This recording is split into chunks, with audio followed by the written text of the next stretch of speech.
بسم الله الرحمن الرحیم. سلام و وقت بخیر خدمت همگی. در ادامه خاصیت‌های تبدیل لاپلاس میرسیم به خاصیت پنجم. تو خاصیت سوم و چهارم اگر که مطالعه کرده باشین تأثیر ضرب تابع x رو در f(x) دیدیم برای لاپلاس و دیدیم که اگر x در تابعی ضرب بشه برای لاپلاس گرفتن کافی از تابع لاپلاس بگیریم، بعد از لاپلاسش مشتق بگیریم با یک منهایی که ضرب میکنیم و اگر x تقسیم بشه کافیه که از تابع لاپلاس بگیریم، بعد از لاپلاسش انتگرال بگیریم. حالا میخوایم توی این خاصیت پنجم تأثیر ضرب تابع ای به توان ax رو در تابع fx ببینیم. این خاصیت به ما میگه که اگر تابع fx در تابع نمایی ای به توان ax که a یک ثابت حقیقیه ضرب بشه، برای اینکه لاپلاسش رو حساب کنید کافیه برید از تابع fx لاپلاس بگیرید، یه چیزی مثل fs حاصلش میشه، بعد متغیر s رو به اندازه a انتقال بدیم که حاصل کل میشه fs منهای a. یعنی چی؟ یعنی اینکه تأثیر تابع نمایی ای به توان ax روی لاپلاس تابع fx فقط انتقال متغیر s به اندازه a برای روی اون لاپلاس. اثباتش خیلی دیدنش راحته، برای اینکه کافیه از تابع ای به توان ax fx لاپلاس بگیرن.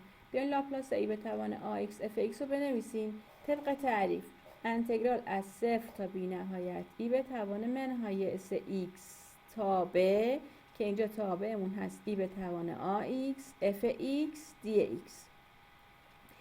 ای جمع میبره به ضرب، پس حاصل این میشه ای منهای s منهای ax fx dx. خب اینو نگاش کنیم، این همون لاپلاسه، به جای متغیرش که در حقیقت ضریب x بود قرار دادیم s منهای a، پس همون لاپلاس fx یعنی fs به جای متغیر s قرار گرفته s منهای a. همینجا یه باره طبق معمول ببینیم که برای لاپلاس معکوس چه چیزی میتونیم بگیم و واضحه. یعنی اینکه باز عذرخواهی میکنم، من اینجا باید بنویسم لاپلاس معکوس باید مینوشتم، چون fs منهای رو لاپلاس معکوس میگیریم. ببخشید کم طبیعیه که من اشتباهی تایپی یا لوپی دارم، برای اینکه مجدد نمیخونمش یه بار مینویسم دیگه. اینجا لاپلاس معکوسه. لاپلاس معکوس fs منهای a میشه ای به توان ax لاپلاس معکوس fs. یعنی چی؟ یعنی اگه خواستیم از تابع لاپلاس معکوس بگیریم که همون شکلی بود که میشناختیم منتها دیدیم که متغیرش به اندازه a انتقال داره، خب میریم از خود تابع لاپلاس معکوس میگیریم، به دلیل این انتقال در یه ای به توان ax ضربش میکنیم. بریم که مثال ببینیم. در ادامه چند تا مثال حل میکنم، یه سری لاپلاس میگیرم، یه سری لاپلاس معکوس و توی هر کدوم سعی میکنم که از این خاصیت استفاده بکنم. لاپلاس ای به توان 3x کوسینوس 2x. خب یعنی اینکه تابع ای به توان 3x ضرب شده در کوسینوس 2x. این خاصیت بهم گفت که برو از تابع کوسینوس 2x لاپلاس بگیر، حاصل هرچی شد اسش رو به اندازه 3 انتقال بده، یعنی اسش رو بکن اس منهای 3.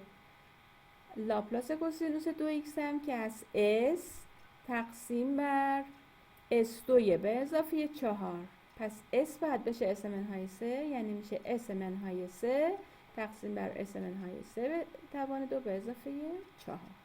این میشه حاصل این لاپلاس. مثال بعدی، لاپلاس x به توان 3 دوم ای به توان 2x. خب دوباره یه تابع ای ضرب شده در x به توان یک توانی که لاپلاسش رو بلدن. طبق این خاصیت باید برم لاپلاس x به توان 3 دوم پیدا کنم، بعد اسش رو بکنم s منهای 2. لاپلاس x به توان 3 دوم یادمون باشه لاپلاس x به توان هر آیی بود گامای آی به اضافه 1 اس به توان آی به اضافه 1. پس چه گامای 5 دوم اس به توان 5 دوم، ولی اس باید بشه اس منهای 2، پس میشه گامای 5 دوم اس منهای 2 به توان 5 دوم. به این عبارت نگاه کنیم، اینو قبلا دیدیمش، همون جایی که خاصیت 3 داشتیم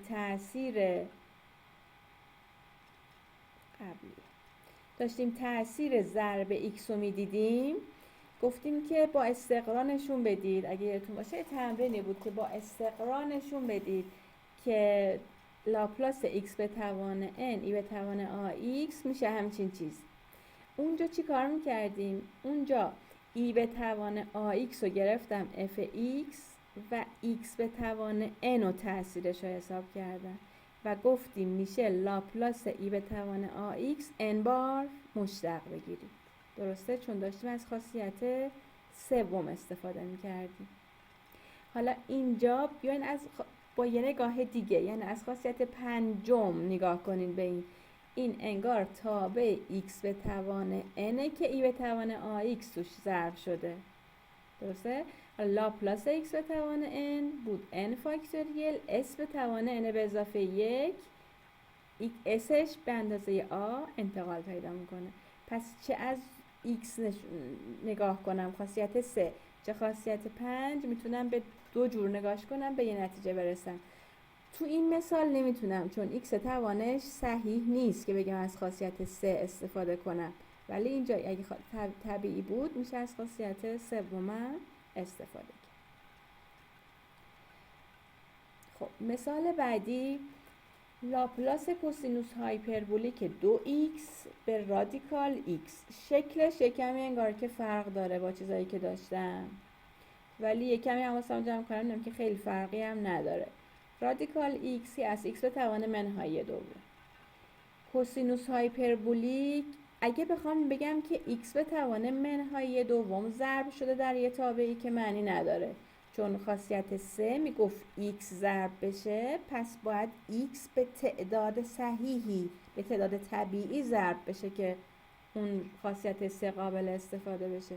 پس چون x به توان منهای دومه، اون خاصیت اینجا قابل استفاده نیست. پس باید برم سراغ خاصیت ای. حالا برای این کافیه که کوسینوس هایپربولیک رو بر حسب ای بنویسم. ای 2x به اضافه ای منهای 2x دوم. از خاصیت خطی بودن میتونم جداش بکنم. 1/2 x به توان منهای دوم ای به توان 2x، 1/2 x به توان منهای دوم ای به توان 2x. حالا پس اینجا x به توان منهای دوم بوده که در ای به توان 2x ضرب شده. بعد چی کار کنم؟ از x به توان منهای دوم لاپلاس بگیرم، اسش رو بکنم اس منهای 2. لاپلاس x به توان منهای دوم میشه گامای منهای دوم به اضافه 1، یعنی گامای دوم اس به توان منهای دوم به اضافه 1، یعنی اس به توان 1/2 به اندازه 2 انتقال، پس اس میشه اس منهای 2. و برای بعدی باز همونه، لاپلاس x به توان منهای دومه که هست گامای 1/2 اس به توان 2. اینجا به خاطر اینکه این منهای 2x اسش باید بشه اس، چون بود اس منهای a، اینجا میشه اس منهای 2، یعنی اس به اضافه 2. پس کافیه که کوسینوس هایپربولیک رو بر حسب ای می نوشتم. مثال بعدی سعی می‌کنم که مثالای متنوعی ببینید که بعد برای مسئله حل کردن راحت تر باشید. مثال بعدی میخوام که لاپلاس x ای به توان x سینوس 2x کوسینوس 2x رو محاسبه کنم. خب دوباره نگاه میکنم میبینم که x دارم که خیلی خوب x رو میفهمم باید چی کار کنم. تهش باید یه مشتق بگیرم. ای به توان x هم که باید یه انتقال بگیرم، ولی سینوس و کوسینوس دو تا با هم نداشتیم، ولی میدونم چی کار کنم دیگه. کافیه تبدیل به یکیش بکنم. پس بنویسم 1/2 سینوس 4x. اگه 1/2 سینوس 4x بنویسم، این یه به توان x ضرب شده یه دونه x، پس باید حواسم باشه که از دو تا خاصیت استفاده کنم. پس میشه 1/2. اول این خاصیت فرقی نمیکنه هر دو، یعنی چه اینو تاثیر بدم بعد مشتق بگیرم، چه اول اینو لاپلاس بگیرم بعد انتقال، نه فرقی نمیکنه. میگم که میرم از x سینوس 4x لاپلاس میگیرم، نتیجه هر چی که شد اسشو میکنم اس منهای 1. این طبق خاصیت 5 درسته، به خاطر ای به توان x. ولی پس باید حالا برم لاپلاس x سینوس 4x رو پیدا کنم، بعد یه انتقال بدم. بیام اینجا جدا، برای اینکه حالا اونجا بخوام مشتق بگیرم و اینا ممکن پیچیده بشه. بیام لاپلاس x سینوس 4x رو میخوام. خاصیت 3 میگفت چی؟ میگفت برو لاپلاس سینوس 4x رو پیدا کن بعد مشتق بگیر، یه منها هم بذار. پس منهای دی به دی اس لاپلاس سینوس 4x میشه آ. من اینجا باز دوباره اشتباه کردم، ببخشید. اینجا میشه 4 چون آ 4 میشه 4 به S2 به اضافه 4 به توان 2. درسته؟ میشه 4 به S2 به اضافه 4 به توان 2. از این مشتق بگیرید نسبت به S، مشتق بگیرید و بنویسید، میشه 4S، احتمالا اینجا میشه 8S برای اینکه 2S داره، اینم 4 میشه 8S S2 به اضافه 16 به توان 2. حالا قرار شد این لاپلاسه هرچی شد اسشو یه دونه انتقال بدیم، پس میشه 4 در اس منهای 1 اس منهای 1 به توان 2، این باید 8 باشه دوباره، 16 به توان اس منهای توان 2 به اضافه 16 به توان 2. اینجا هم از خاصیت 3 استفاده کردم هم از خاصیت 5. برای x مشتق گرفتم، برای به توان x انتقال.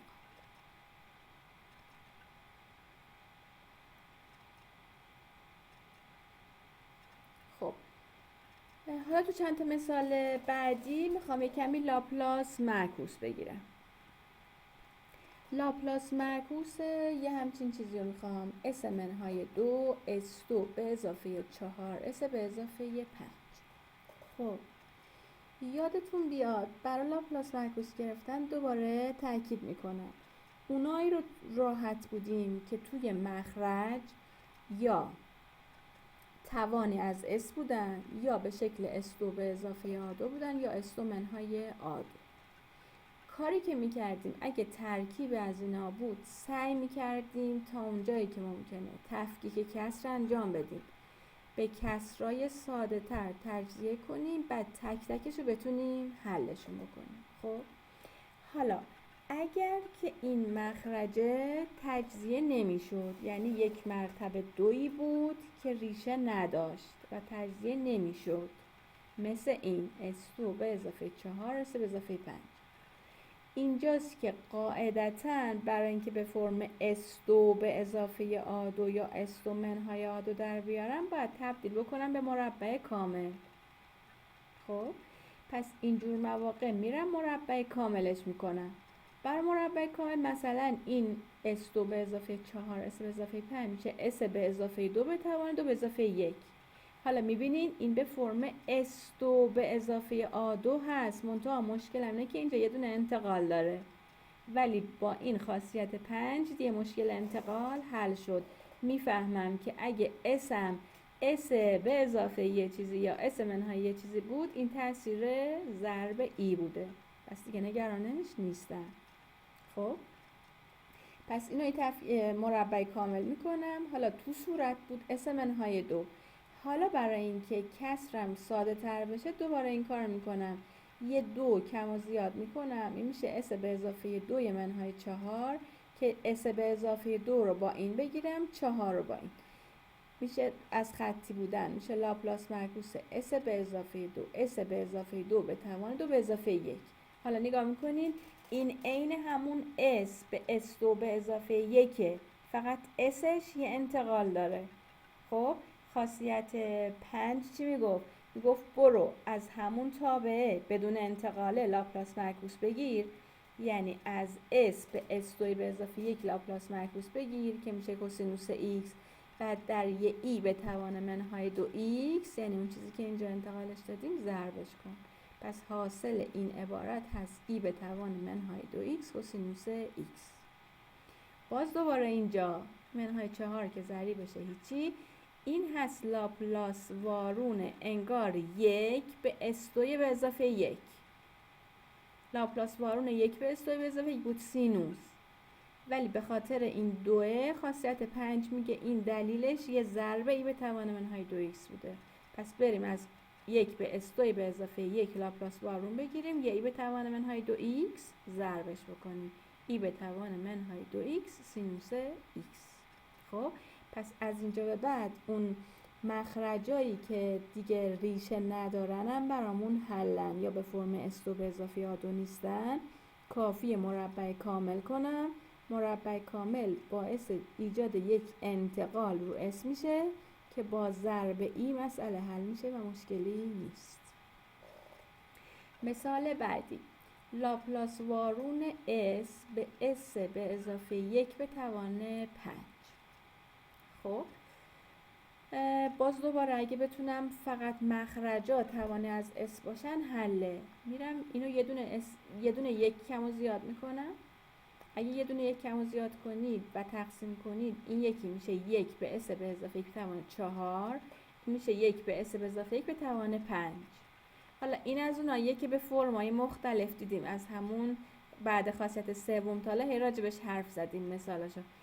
این در حقیقت 1 تقسیم بر s4 بوده، منتها به خاطر این یه ای به توان منهای x ضرب شده بوده. پس هست ای به توان منهای x لاپلاس معکوس 1 تقسیم بر s4. اینم همینطور به خاطر این s به اضافه 1 یعنی ای به توان منهای x ضرب شده بوده و لاپلاس معکوس 1 تقسیم بر s 5. و حالا لاپلاس معکوس 1 تقسیم بر s4 خیلی دیگه اینا همینطور دیدیمش و قبلا هم راجعش صحبت کردیم، هست x تقسیم بر 3 فاکتوریه. لاپلاس معکوس 1 تقسیم بر s5 هست x4 تقسیم بر 4 فاکتوریه.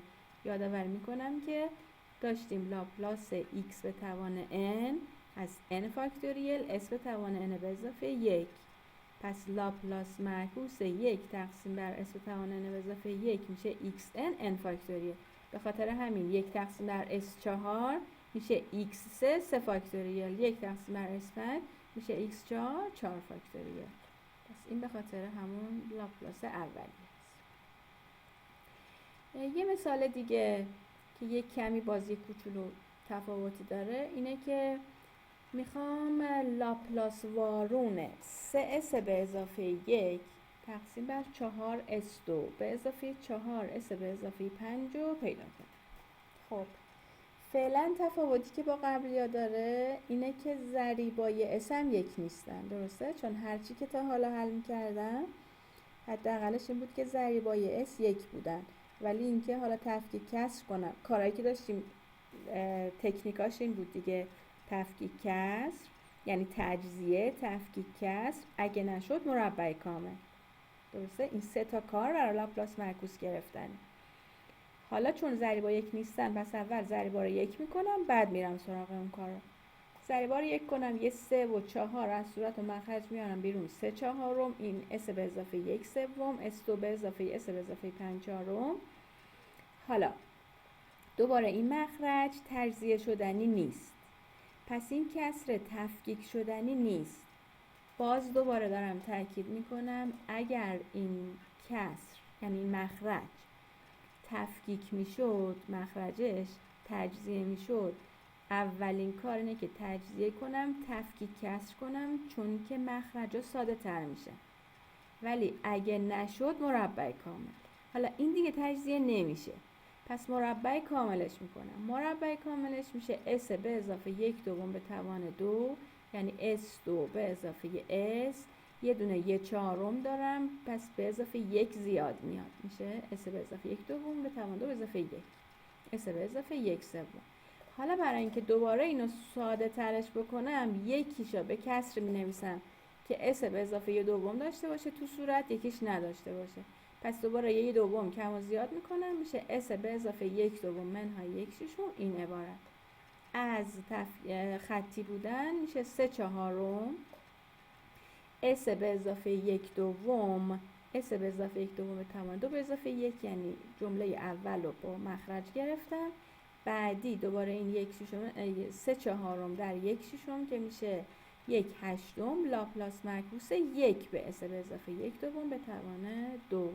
حالا قبل اینکه حلش رو ببینیم همینجا نگاه کنین، این در حقیقت s به s2 به اضافه 1 بوده که sش انتقال پیدا کرده به اندازه 1/2. پس چی بوده؟ یه ای به توان حتما منهای 1/2 ایکسی ضرب شده بوده. خب پس 1/3 ای به توان منهای 1/2 ایکس ضرب شده بوده. اون عبارتی که مونده کوسینوس ایکس بوده. اون کسر قبلی هم 1 ای به توان منهای 1/2 ضرب شده بوده و 1 به s2 به اضافه 1 بوده سینوس. پس 1/8 ای به توان منهای x2 سینوس x. پس هم دیگه میدونیم که برای لاپلاس گرفتن کامل با مخرجه چی کار کنیم. اول از همه تا اون جایی که ممکنه تجزیه میکنیم، تفکیک کسر انجام میدیم، به کسرهای ساده تر دونه دونه لاپلاس معکوس میگیریم. اگر جایی تجزیه نمیشد مربع کامل میکنیم و اون میزان انتقالش رو با ای حلش میکنیم، یعنی تاثیر ضرب ای بوده. و باز به عنوان پایان یه تعدادی تمرین گذاشتم که لاپلاس معکوس قرار بگیریم. با همین نکته‌ای که گفتم تجزیه کنید، اگر نشد مربع کامل بکنید و از این خاصیت استفاده کنید. و همینطور لاپلاس گرفتن، لاپلاس تاثیر ایکس رو میدونیم، تاثیر ای رو هم میدونیم. حالا اینا ترکیب از این اتفاقات با هم هستن. خسته نباشید، متشکرم. انشالله که تمرین رو حل میکنین تا اینکه توی درسای بعدی بریم سراغ خاصیت‌های بیشتری از تبدیل لاپلاس و حل معادلات دیفرانسیل بیشتر. لطفاً تمرین رو حتما حل بکنید. این حداقل تمرینایی هست که باید حل بکنید و اگر اشکالی بود منو در جریان قرار بدید. متشکرم، خسته نباشید.